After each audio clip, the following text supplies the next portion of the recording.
Hello, good afternoon. আজকে আমি রান্না করেছি আমার বরের অনেক ফেভারিট একটা মাছ, সেটা হচ্ছে আর মাছের ঝাল। তোমরা আর মাছ খেতে কে কে ভালোবাসো? আমি তো খাই না অ্যাজ ইউজুয়াল, তো আমি ভেজ কিছু খাবো। আর ভেজের মধ্যেও আছে, ডাল আছে, পালং শাকের তরকারি আছে, ওগুলো আমি খেয়ে নেব। তোমাদের শুধু মাছটাই আমি দেখাচ্ছি। দেখো, এটা হচ্ছে আর মাছের ঝাল। আমি আজকে ফার্স্ট টাইম ট্রাই করেছি, জানি না কেমন খেতে হবে। আশা তো করা যাচ্ছে ভালোই হবে। আর আমি এটা পেঁয়াজ রসুন দিয়ে করেছি, অনেকে ঘি গরম মশলা দিয়েও করে।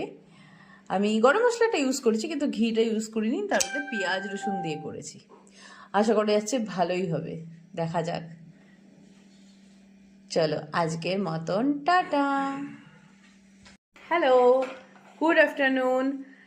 আজকে আমি রান্না করেছি আমার বরের অনেক ফেভারিট একটা মাছ, সেটা হচ্ছে আর মাছের ঝাল। তোমরা আর মাছ খেতে কে কে ভালোবাসো? আমি তো খাই না অ্যাজ ইউজুয়াল, তো আমি ভেজ কিছু খাবো। আর ভেজের মধ্যেও আছে, ডাল আছে, পালং শাকের তরকারি আছে, ওগুলো আমি খেয়ে নেব। তোমাদের শুধু মাছটাই আমি দেখাচ্ছি। দেখো, এটা হচ্ছে আর মাছের ঝাল।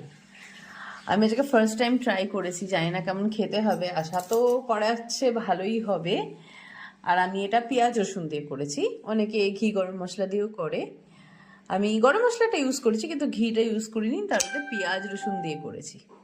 আশা করা যাচ্ছে ভালোই হবে, দেখা যাক। চলো, আজকের মতন টাটা।